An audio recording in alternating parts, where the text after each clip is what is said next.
Hello, आप सभी कैसे हैं। आप सभी का मेरे यूट्यूब चैनल VHU एकेडमी पर स्वागत है। आज हम लोग जीके जीएस के महत्वपूर्ण प्रश्नों को देखेंगे। ये सारे प्रश्न आने वाले आगामी एग्जामों के लिए बेहद ही महत्वपूर्ण होने वाले हैं। तो चलिए आइए एक एक करके शुरू करते हैं। जैन धर्म के संस्थापक कौन थे? Option A Ajitnath, option B Rishabhdev, option C Parshvanath, option D Mahavir. इसका राइट आंसर क्या है? तो ऑप्शन बी ऋषभदेव। जैन धर्म के संस्थापक कौन थे? तो ऋषभदेव थे। चलिए नेक्स्ट क्वेश्चन पे चलते हैं। रामचरितमानस के लेखक कौन हैं? Option A Ramdhari Singh Dinkar, option B Jaswant Singh, option C Tulsidas, option D Laxmikant Verma. इसका राइट आंसर क्या है? तो ऑप्शन सी तुलसीदास। रामचरितमानस के लेखक कौन हैं? तो तुलसीदास हैं। चलिए नेक्स्ट क्वेश्चन पे चलते हैं। प्रथम गोलमेज सम्मेलन कब हुआ था? Option A 1931, option B 1932, option C 1940, option D 1930। इसका राइट आंसर क्या है? तो ऑप्शन डी 1930। प्रथम गोलमेज सम्मेलन कब हुआ था? तो 1930 में हुआ था। चलिए नेक्स्ट क्वेश्चन पे चलते हैं। भारत की पूर्व से पश्चिम तक की लंबाई कितनी है? Option A 2933 kilometre, option B 3033 kilometre, option C 3133 kilometre, option D 3214 kilometre. इसका राइट आंसर क्या है? तो ऑप्शन ए 2933 किलोमीटर। भारत की पूर्व से पश्चिम तक की लंबाई कितनी है? तो 2933 किलोमीटर। चलिए नेक्स्ट क्वेश्चन पे चलते हैं। आर्य समाज की स्थापना किसने की थी? Option A Swami Dayanand Saraswati, option B Raja Ram Mohan Roy, option C Devendranath Thakur, option D Acharya Keshav Chandra Sen. इसका राइट आंसर क्या है? तो ऑप्शन ए स्वामी दयानंद सरस्वती। आर्य समाज की स्थापना किसने की थी? तो स्वामी दयानंद सरस्वती ने। चलिए नेक्स्ट क्वेश्चन पे चलते हैं। पहिए का आविष्कार किस काल में हुआ था? ऑप्शन ए नवपाषाण काल में, ऑप्शन बी पूरा पाषाण काल में, ऑप्शन सी मध्य पाषाण काल में, ऑप्शन डी ऐतिहासिक काल में। इसका राइट आंसर क्या है? तो ऑप्शन ए नवपाषाण काल में। पहिए का आविष्कार किस काल में हुआ था? तो नवपाषाण काल में। चलिए नेक्स्ट क्वेश्चन पे चलते हैं। भगत सिंह को फांसी कब दी गई थी? ऑप्शन ए 28 अगस्त 1931, ऑप्शन बी 23 मार्च 1931, ऑप्शन सी 23 जुलाई 1931, ऑप्शन डी 23 मार्च 1930।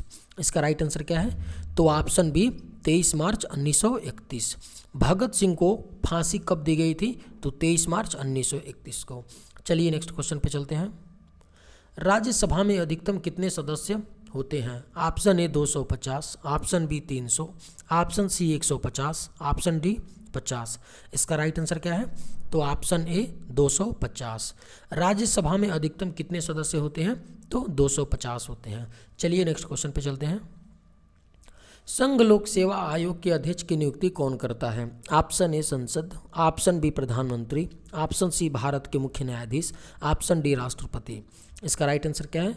तो ऑप्शन डी राष्ट्रपति। संघ लोक सेवा आयोग UPSC के अध्यक्ष की नियुक्ति कौन करता है? तो राष्ट्रपति करता है। चलिए नेक्स्ट क्वेश्चन पे चलते हैं। जापान का राष्ट्रीय खेल क्या है? Option A cricket, option B kabaddi, option C शतरंज, ऑप्शन डी जूडो। इसका राइट आंसर क्या है? तो ऑप्शन डी जूडो। जापान का राष्ट्रीय खेल क्या है? तो जूडो है। चलिए नेक्स्ट क्वेश्चन पे चलते हैं। निम्न में से किस काल में स्त्रियों की संख्या पुरुषों के बराबर थी? ऑप्शन ए गुप्त काल में, ऑप्शन बी मौर्य काल में, ऑप्शन सी चोलों में, ऑप्शन डी इनमें से किसी में भी नहीं। इसका राइट आंसर क्या है? तो ऑप्शन ए गुप्त काल में। किस काल में स्त्रियों की संख्या पुरुषों के बराबर थी? तो गुप्त काल में। चलिए नेक्स्ट क्वेश्चन पे चलते हैं। वातापी किसकी राजधानी थी? ऑप्शन ए पल्लव राज्य, ऑप्शन बी चोल राज्य, ऑप्शन सी गुर्जर प्रतिहार राज्य, ऑप्शन डी चालुक्य राज्य। इसका राइट आंसर क्या है? तो ऑप्शन डी चालुक्य राज्य। वातापी किसकी राजधानी थी? तो चालुक्य राज्य की। चलिए नेक्स्ट क्वेश्चन पे चलते हैं। अजंता की गुफाओं में मुख्य रूप से किसके जीवन से संबंधित घटनाओं का चित्रण किया गया है? ऑप्शन ए भगवान बुद्ध, ऑप्शन बी भगवान Mahavir, option C Guru Nanak, option D भगवान कृष्ण। इसका राइट आंसर क्या है? तो ऑप्शन ए भगवान बुद्ध। अजंता की गुफाओं में मुख्य रूप से किसके जीवन से संबंधित घटनाओं का चित्रण है? तो भगवान बुद्ध के। चलिए नेक्स्ट क्वेश्चन पे चलते हैं। 2014 में किस राष्ट्रीय उद्यान को विश्व धरोहर सूची में शामिल किया गया है? ऑप्शन ए बांदीपुर राष्ट्रीय उद्यान, ऑप्शन बी कान्हा राष्ट्रीय उद्यान, ऑप्शन सी पीलीभीत राष्ट्रीय उद्यान, ऑप्शन डी ग्रेट हिमालय राष्ट्रीय उद्यान। इसका राइट आंसर क्या है? तो ऑप्शन डी ग्रेट हिमालय राष्ट्रीय उद्यान। 2014 में किस राष्ट्रीय उद्यान को विश्व धरोहर सूची में शामिल किया गया है? तो ग्रेट हिमालय राष्ट्रीय उद्यान को। बहुत ही इंपॉर्टेंट क्वेश्चन है, इसे आप लोग याद रखिएगा। चलिए नेक्स्ट क्वेश्चन पे चलते हैं। कौन सी अक्षांश रेखा भारत के मध्य से होकर गुजरती है? ऑप्शन ए कर्क रेखा, ऑप्शन बी मकर रेखा, ऑप्शन सी विषुवत रेखा, ऑप्शन डी आर्कटिक रेखा। इसका राइट आंसर क्या है? तो ऑप्शन ए कर्क रेखा। कौन सी अक्षांश रेखा भारत के मध्य से होकर गुजरती है? तो कर्क रेखा। चलिए नेक्स्ट क्वेश्चन पे चलते हैं। स्वतंत्रता संग्राम में गांधी जी ने किसान आंदोलन कहाँ से प्रारंभ किया था? ऑप्शन ए साबरमती से, ऑप्शन बी बारदोली से, ऑप्शन सी चंपारण से, ऑप्शन डी बिजौलिया से। इसका राइट आंसर क्या है? तो ऑप्शन सी चंपारण से। स्वतंत्रता संग्राम में गांधी जी ने किसान आंदोलन कहाँ से प्रारंभ किया था? तो चंपारण से। चलिए नेक्स्ट क्वेश्चन में चलते हैं। भारत का राष्ट्रीय खेल क्या है? Option A kabaddi, option B cricket, option C शतरंज, ऑप्शन डी हॉकी। इसका राइट आंसर क्या है? तो ऑप्शन डी हॉकी। भारत का राष्ट्रीय खेल क्या है? तो हॉकी है। चलिए नेक्स्ट क्वेश्चन पे चलते हैं। वर्तमान में भारत के किस स्थान को सफ़ेद पानी के नाम से जाना जाता है? Option A Leh, option B Ladakh, option C Kargil, option D Siachen. इसका राइट आंसर क्या है? तो ऑप्शन डी सियाचिन। वर्तमान में भारत के किस स्थान को सफ़ेद पानी के नाम से जाना जाता है? तो सियाचिन को। चलिए नेक्स्ट क्वेश्चन पे चलते हैं। भारत का सर्वाधिक खाद्यान्न उत्पादक करने वाला राज्य कौन सा है? Option A Punjab, option B Haryana, option C Uttar Pradesh, option D Bihar. इसका राइट आंसर क्या है? तो ऑप्शन सी उत्तर प्रदेश। भारत का सर्वाधिक खाद्यान्न उत्पादक करने वाला राज्य कौन सा है? तो उत्तर प्रदेश है। चलिए नेक्स्ट क्वेश्चन पे चलते हैं।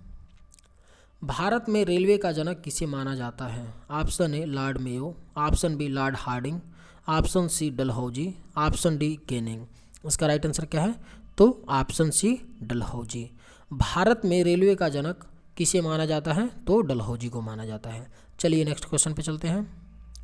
डीजल लोकोमोटिव कारखाना कहाँ स्थित है? Option A Chittaranjan, option B Perambur, option C Varanasi, option D Kapurthala. इसका राइट आंसर क्या है? तो option C Varanasi. Diesel locomotive कारखाना कहाँ स्थित है? तो वाराणसी में। चलिए नेक्स्ट क्वेश्चन पे चलते हैं। हिमालय का दूसरा सबसे ऊंचा पर्वत शिखर कंचनजंगा भारत के किस राज्य में स्थित है? Option A Assam, option B Uttarakhand, option C Sikkim, option D Himachal Pradesh. इसका राइट आंसर क्या है? तो ऑप्शन सी सिक्किम। हिमालय का दूसरा सबसे ऊंचा पर्वत शिखर कंचनजंगा भारत के किस राज्य में स्थित है? तो सिक्किम में। चलिए नेक्स्ट क्वेश्चन पे चलते हैं। भारत की उत्तर से दक्षिण तक की लंबाई कितनी है? Option A 2933 kilometre, option B 3214 kilometre, option C 3124 kilometre, option D 3412 kilometre. इसका राइट आंसर क्या है? तो ऑप्शन बी 3214 किलोमीटर। भारत की उत्तर से दक्षिण तक की लंबाई कितनी है? 2914 किलोमीटर। चलिए नेक्स्ट क्वेश्चन पे चलते हैं। जवाहर सागर बांध किस नदी पर स्थित है? Option A Krishna, option B Chambal, option C Betwa, option D Sutlej. इसका राइट आंसर क्या है? तो ऑप्शन बी चंबल। जवाहर सागर बांध किस नदी पर स्थित है? तो चंबल नदी पे। चलिए नेक्स्ट क्वेश्चन पे चलते हैं।